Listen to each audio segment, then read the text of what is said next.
Paddy Pimblett versus Michael Chandler. Michael Chandler is 2-5 in the UFC now, and Paddy Pimblett is, I think, 7-0 at this point, maybe even 8-0 actually. No, 7. He's probably only 7-0. Ranked number 7 in the world now at lightweight. Isn't that just kind of fucking insane? I'd say Ilya's probably going to get ranked above him when he fights in lightweight, even if he loses whoever he fights against, whether it's Charles or Gaethje, whatever. If Ilya's probably going to get ranked top 5, top 6. I doubt they'll put him below 7 or 8, you know, even though Holloway got ranked at fucking number 9 after beating Gaethje. Whatever. But Paddy the Baddie gets it done. Interesting fight between the two. Okay, first round was kind of close. We saw a little bit of Chandler being his first round self. That faded heavily into the second round and including into the third round as well. Paddy just started to absolutely just fucking destroy Chandler at this point. Chandler got a couple of takedowns. He did decent with the wrestling. That was kind of his one claim to, like, that was what he was clinging on to, was that he could kind of out wrestle Paddy in ways, and he was a bit stronger and able to pick Paddy up. But Paddy was a lot bigger than him. Is a bit more of like a force of, you know, there's a word for it, but he's a bit more of like why can't I think of the term to describe this? Of like a presence. Paddy had more of a presence in there than Chandler did. He's a lot bigger, hits harder, evidently. We saw Chandler was getting fucking clocked by Paddy. A lot of Paddy's like looping hooks that he's like throwing, like running towards Chandler, and then on the end of a run catches him with a hook or something like that. He was clipping Chandler with a lot of that kind of shit. So I'll show you the statistics now. Check that out. 20 strikes to 121 strikes. That's insane, okay? Paddy absolutely mogged Chandler. I believe I gave Chandler the first round, or maybe I said that it was close, but I gave it to Paddy. Rounds 2 and 3 both went to Paddy, though. 3 obviously didn't go to the scorecards, but Paddy was winning it. In that third round, man, Paddy fucking, for lack of a better word, molested Chandler. Took him down to the ground, busted him open big time, had Chandler bleeding profusely. All over his own arm, all over Paddy's, trying to get chokes in, and then he fails it, so he takes his arm back out, and there's just a fucking, looks like he's been bitten by a shark. There's just blood in a big fucking splodgy trail on his arm. Not smeared, like a little bit of blood. Literally a thick, goopy liquid of blood all over his fucking forearms and shit. All over Chandler's arms, pissing off of Chandler's nose and running off of his face. Dude was covered in blood and was spitting blood like there's no tomorrow. I feel like that kind of made it a bit difficult for Paddy to secure that submission as the as the round went on while he was on top of Chandler. I predicted Paddy to get this by round 3 or 4 submission. Evidently, I was wrong. Paddy did get the round 3 finish, so I was totally happy with that. I still got my pick right, and I still got it right at the time of the fight it would happen. But I thought he'd get a submission. He was trying to get a submission really badly for most of this round. It says no submission attempts here. That's not true. He tried to lock in a choke on Chandler like 5 times, maybe more. And he just couldn't quite get it cinched under, or Chandler was just like turning out and not staying in a back to chest position with Paddy. And it just made it too difficult for Paddy to actually get the angle right on that choke. So he kind of decided to give up and just focus on maintaining a full mount position on Chandler and just raining down hammer fists and looping like boom, boom, punches, hooks from the top position while Chandler had the back of his head pointed at Paddy. And then Paddy starts hammer fisting and Chandler rolls over inside of it. And now he's in full mount. Paddy's fully mounted on top of Chandler. They're looking face to face. And Paddy just starts raining down elbows into the guard and fucking through the guard. And I don't give a fuck if both your hands are there. That elbow's coming right through that shit, okay? And that is the beginning of the end. Chandler starts to fucking wiggle around like a worm, trying to do his fucking very best to not get clipped by these. Eventually, he kind of stopped wiggling for a second. Paddy landed like a boom, boom, boom, like 3 elbows back to back, and then the ref just goes, I've fucking seen enough, and steps in, and that's the end of the fight. So, my man, Paddy the fucking Paddy, lad. That's how we get it done. Scousers don't get knocked out, lad. He fucking told us. He tried to tell us. We should have listened all this time. He tried to fucking tell us, okay? Can you imagine showing this fight to someone who had just watched Jared Gordon versus Paddy Pimblett live back in 2022, I think that was?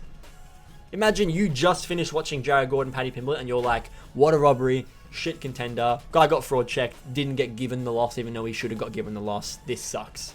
Imagine being like, yeah, so that guy goes on to beat Tony Ferguson, Bobby Green, and then this is what happens when he faces Michael Chandler in a 5-round fight. Yeah, no one would have believed you. Nobody would have believed you, because we were all, when the Tony Ferguson fight got booked, that's obviously right after Jared Gordon fight, everybody obviously wanted Tony to win a fight in general, but was like, for the love of God, please let Paddy Pimblett lose to Tony Ferguson. I said that. Most people were saying that. This would be the funniest outcome ever if Tony breaks his win streak and Paddy is the guy who lost to 6-fight losing streak Tony, or 5-fight losing streak Tony. So, didn't happen, obviously.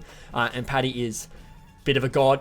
After the fight, he gets in the fucking camera and starts going, "What now, lads? Fucking what now? Nothing. You's a fucking mushrooms, lad. Gang of mushrooms." He called the crowd a gang of mushrooms. And he's just talking his shit. And rightfully so.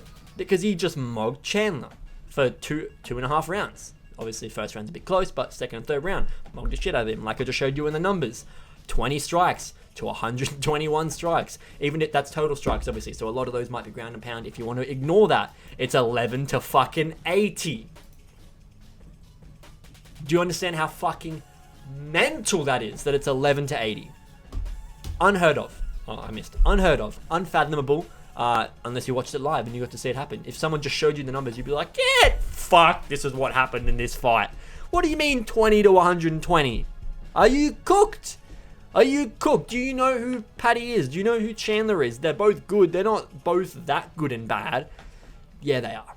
Chandler is that bad, and Paddy is that good. Chandler was fucking, he's a runner, he's a track starring his way around the fucking octagon like he did against Oliveira. He does it in almost every single fight at this point. Bro can't get into a proper fight without ending up hand along the cage, just fucking sprinting across the fucking octagon trying to get away from someone with his looking behind him like, "Oh fuck, your cunt's coming after me, fuck." And did it again against Paddy tonight. Paddy's chasing him around the outside of the cage. Same way that Charles got him, where Charles is like threw a looping hook at Chandler while he was like running away and like catches Chandler against the cage and like bonks his head against the cage with his fist. Paddy tried that. It was like chasing him, trying to hit those shots. He just wasn't quite getting them off. And Chandler, I think he did it at least 3 times, doing that, like running away on the cage. At least twice, maybe 3 times. And just eventually gets back to center and goes, "All right, now we'll fight." As if something's changed. It's not like he was rocked. This is why I think Chandler's fight IQ is bad. He just doesn't he's not able to make a good decision that quickly.